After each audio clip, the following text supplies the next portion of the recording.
அது பெண்களுடைய உடல் உள்ளுடல் குளிர்ச்சியானது. பெண்களுடைய வெளி உடல் சூடாக இருக்கணும். பெண்களுடைய உடம்பு சூடாக இருக்குது, நெருப்பு, பெண்ணா நெருப்புன்னு சொல்லுவாங்களே, அதெல்லாம் இதுக்கு காரணம் பெண்களுடைய உள்ளுடல் குளிர்ச்சியாக இருக்கும், வெளி உடல் தான் சூடாக இருக்கும். அதுபோல் ஆணுடைய உள்ளுடல் உள்ளுடல் சூடாக இருக்கும், ஆணுடைய வெளி உடல் குளிர்ச்சியாக இருக்கும். குளிர்ச்சியாக இருக்கணும், பராமரிக்கணும். அப்படி குளிர்ச்சியாக பராமரிக்கணும்.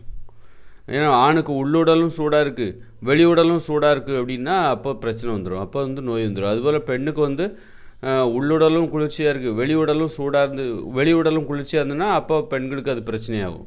அப்போ பெண்களுடைய உள்ளுடல் குளிர்ச்சியானது, அப்போ வெளி உடல் சூடாக இருக்கணும். அப்போ தான் பெண்கள் உடம்பு சூடு நெருப்புன்றாங்களே, ஹீட்டாக இருக்குது அப்படின்னு சொல்கிறாங்களா, அப்போ அதை அவங்க பராமரிக்கிறாங்க. அப்படி அது இயற்கையாகவே பெண்ணுடைய உடல் புற உடல் சூடாக இருக்கிற மாதிரி அவங்க பராமரிக்கணும்.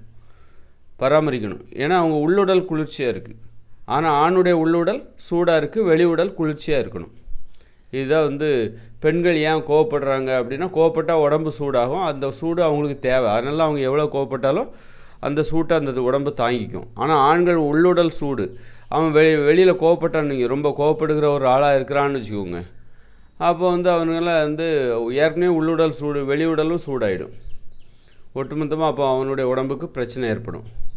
அதனால் பெண்கள் இப்போ ஒரு ஆண் ஏன் பெண்ணுக்கு உதவியாக இருக்கணும் அப்படின்னா, பொறுப்புகளெல்லாம் ஆண்கள்கிட்ட கொடுக்கக்கூடாது. வீட்டோட பொறுப்பு, நிர்வாகம், தலைமை பண்பு, இதெல்லாம் ஆணுக்கு ஏன் கொடுக்கக்கூடாதுன்னா, அவன் ஏற்கனவே உள்ளுடல் ரொம்ப சூடானது. இந்த மாதிரி பொறுப்புகளை கொடுக்கும்போது அவன் இன்னும் சூடாயிடுவான். ஆனால் பெண்களுடைய உள்ளுடல் குளிர்ச்சியானது.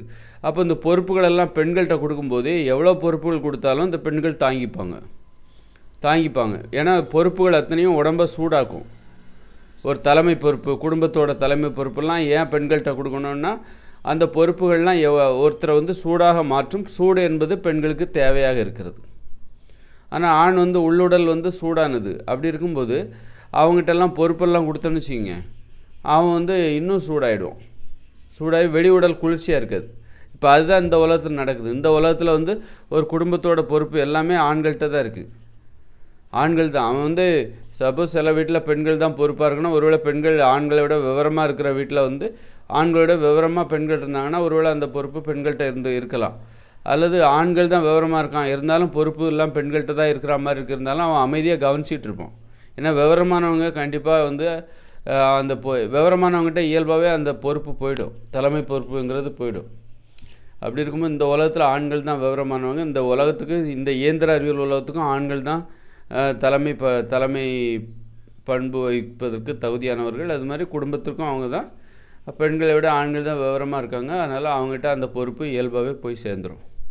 அதனால் என்னன்னா, ஆண்களுடைய உள்ளுடல் ஏற்கனவே சூடானது, இப்போ புற உடலும் சூடாகுது. அவனுடைய பொறுப்பெல்லாம் போகும்போது டென்ஷன் எல்லாம் போய் டென்ஷன் ஆகிடுது அவனுக்கு. அப்போ இன்னும் அவனுக்கு ஒட்டுமொத்த உடம்பும் சூடாயிடுது.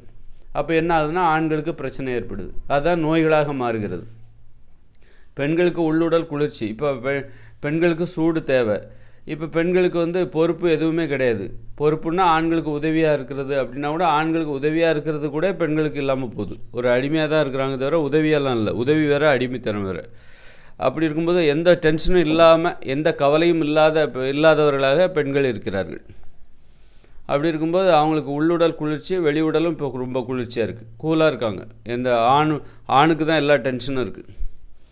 அப்போ பெண்ணுக்கு எந்த டென்ஷனும் இல்லை. அப்போ கூலாக இருக்கும்போது அவங்களுக்கு அது சார்ந்த உடல் சார்ந்த பிரச்சனை வருது. அதனால் இதை நம்ம புரிஞ்சுக்கணும். அப்போ பெண்களுடைய உடல் இயற்கை விதிமுறைப்படி பெண்களுடைய உடம்பை தொட்டால் நெருப்பு மாதிரி இருக்கும். பெண்கள் சூடாக அதை பார்த்தாலே, ஒரு ஆண்களோட உடல் வச்சுக்கும் போது பெண்களுடைய உடம்பு குளிர்ச்சி அடையும். அந்த தேவையை அடிப்படையாக கொண்டு பெண்கள் ஆண்களோட உடல் வச்சுக்கிறதுக்கு ஆர்வமாக இருப்பாங்க. உடம்பு ரொம்ப சூடாகுது, இப்போ ஆணுடைய உடம்பு குளிர்ச்சியாக இருக்கும். 2 பேரும் உடல் வச்சுக்கும் போது இவனுடைய குளிர்ச்சி அங்கே போகும், அவளுடைய சூடு இவனுக்கு ரொம்ப குளிர்ச்சியாகவும் இவனுக்கு ஒரு சூடு தேவைப்படும். அந்த உடம்பு பெண்ணிடமிருந்து இவனுக்கு கிடைக்கும். அந்த உடலுறவின் போது, அந்த உடலுறவு என்பது அதற்காகவும் நிகழ்கிறது. ஒரு பெண்ணின் உடல் சூடாக இருக்கும்னா சூடாக பராமரிக்கப்படுகிறது. உள்ளுடல் குளிர்ச்சியாக இருக்கும், வெளியே சூடாக இருக்குது அப்படின்னா சூடாக பராமரிக்கப்படுகிறது. அந்த சூடாக இருந்தால் தான் அந்த உடம்பு பாதுகாப்பு. ஆணுடைய உடம்பு உள்ளே சூடாக தான் இருக்கும், வெளியில் குளிர்ச்சியாக இருக்கும். அதனால் இது நம்ம புரிஞ்சுக்கணும்.